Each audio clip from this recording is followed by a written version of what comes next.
This is what Midnight Cooking Diaries is all about. It's about quick, simple ingredients, making simple dishes. So you can do them at home at any time. Let's make this dish. Let's make it happen, and let's start.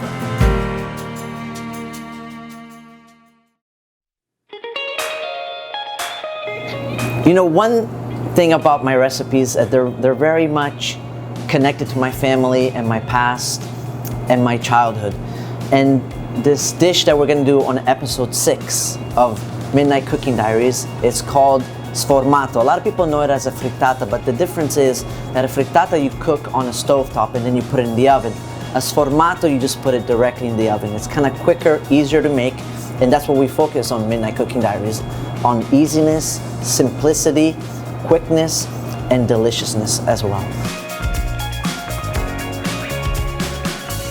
We went to the farmer's market this morning after a long night at work last night, and we bought zucchini. And one thing about the farmer's, well, there's many things about the farmer's market that I really like.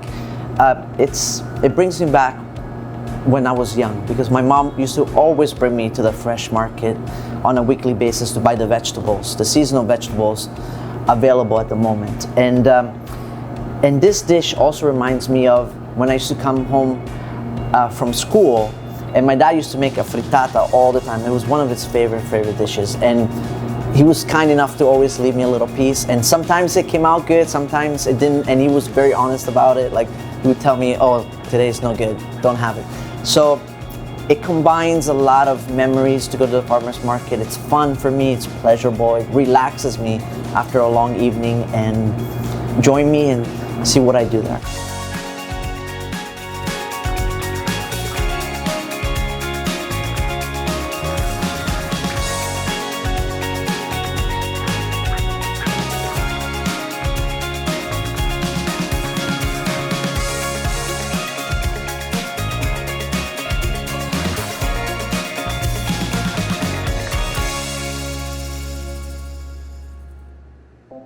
So the first thing we have to do is prepare our vegetables to be sauteed.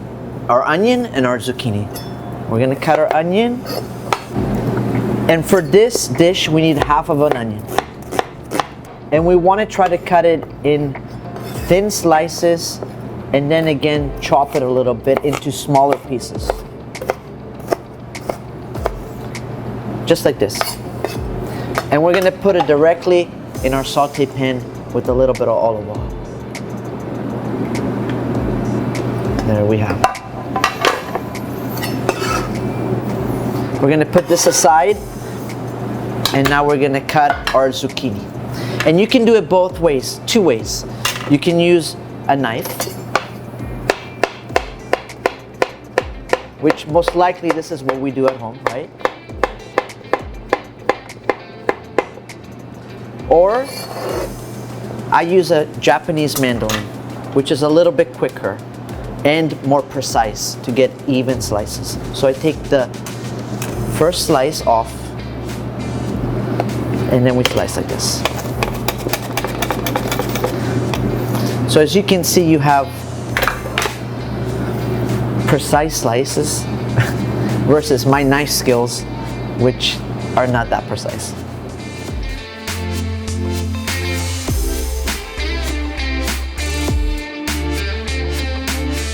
So we are sauteing our onion. A very important secret is that you don't want to overcook the onion and get burned, because if you do, it's going to get bitter. You want it to stay sweet. And the way we do this is we just make it get translucent, and then we'll add our sliced zucchini. In the meantime, we're going to salt and pepper the onion to give it some flavor. And I use kosher salt. Kosher salt doesn't have the bitterness that iodized salt does.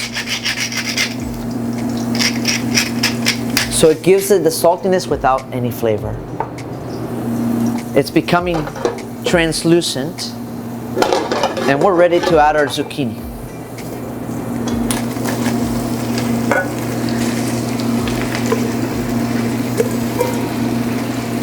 Now you want to spread the zucchini evenly in the pan so it all cooks the same way.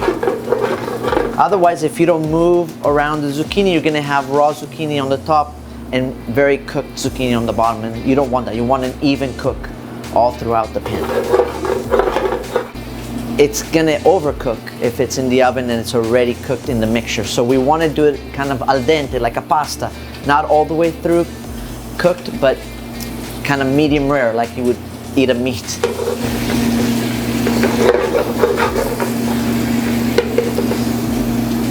And it's okay to get dirty and spill a little bit. That's just part of the game. We sauteed our zucchini, it's ready to go. Now we're gonna break our eggs and put everything together.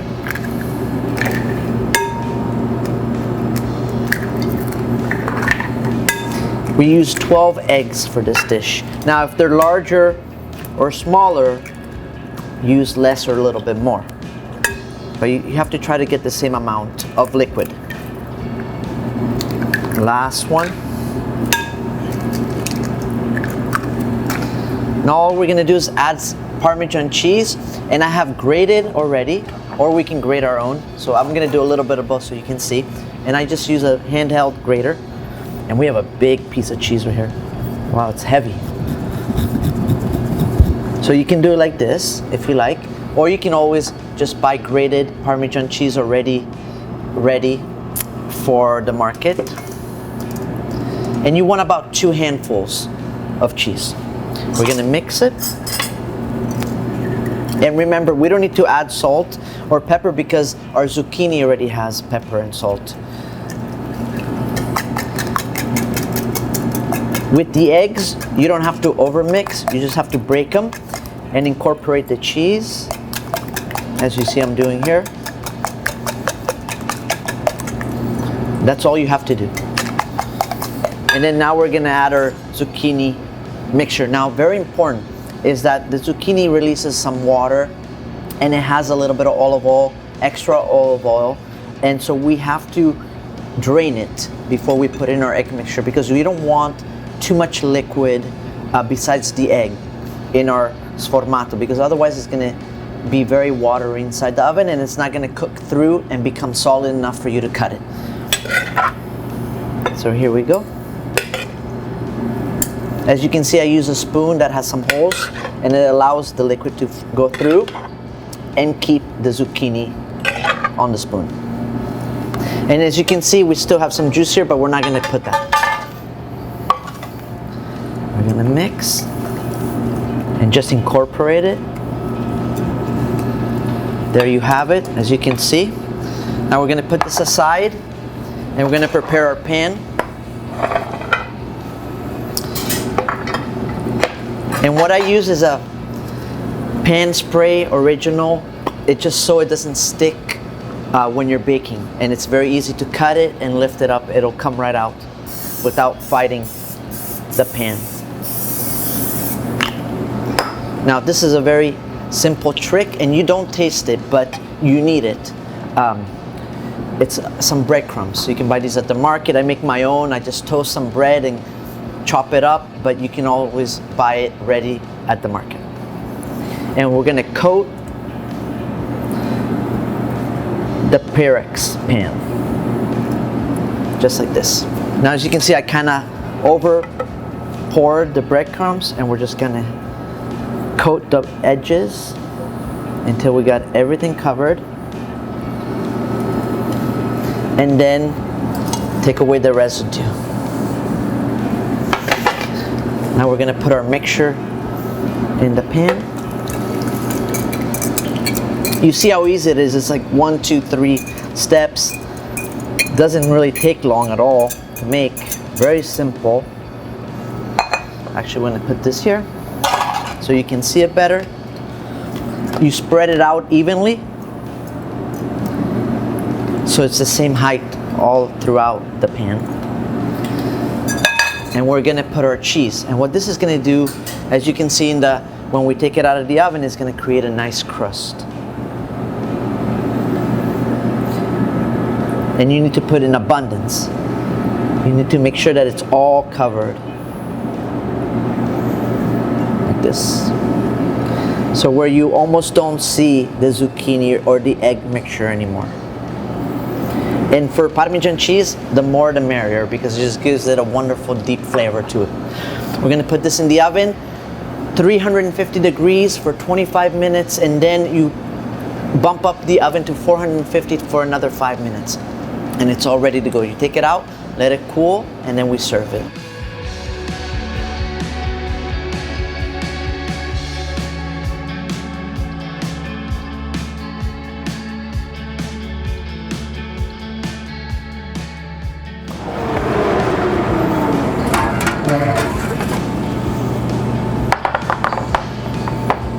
So we have baked our sformato.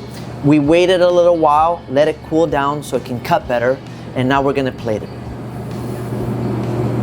So I'm gonna cut some slices. And you can leave it in the pan in the refrigerator. And as you need it, you just cut it. And look how simple this is. I'm gonna turn it around so you can see the layers of zucchini, onion, and the egg mixture baked all together. And we're gonna finesse it just a little bit by adding a little bit of salad. And we made a radicchio flour here, just like this. And then put a little bit of olive oil and lemon dressing on top. Some sea salt, and some fresh pepper. And there you have it. My dad's favorite, and really also one of my favorites, the sformato with zucchini, onion, Parmesan cheese, eggs, and a little salad on top just to finish it off. It's time for me to eat finally. I've been waiting for this. I cut the piece that has the crust so it gives it a little bit of texture. Let's try it. That's really all there is to do left.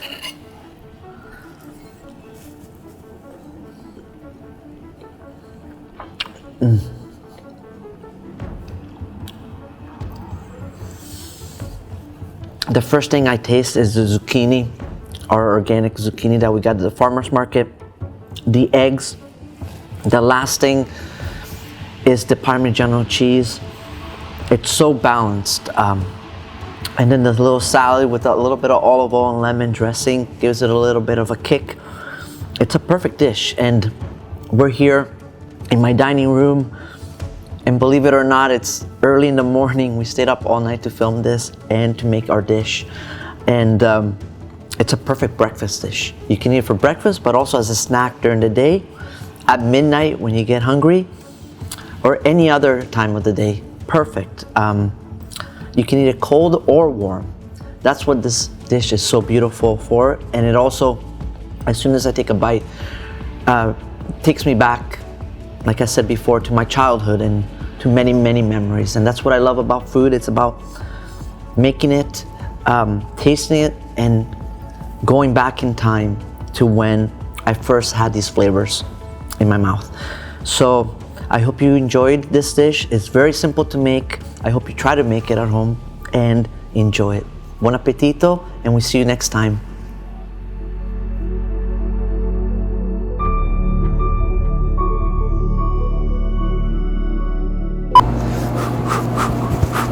Just kidding.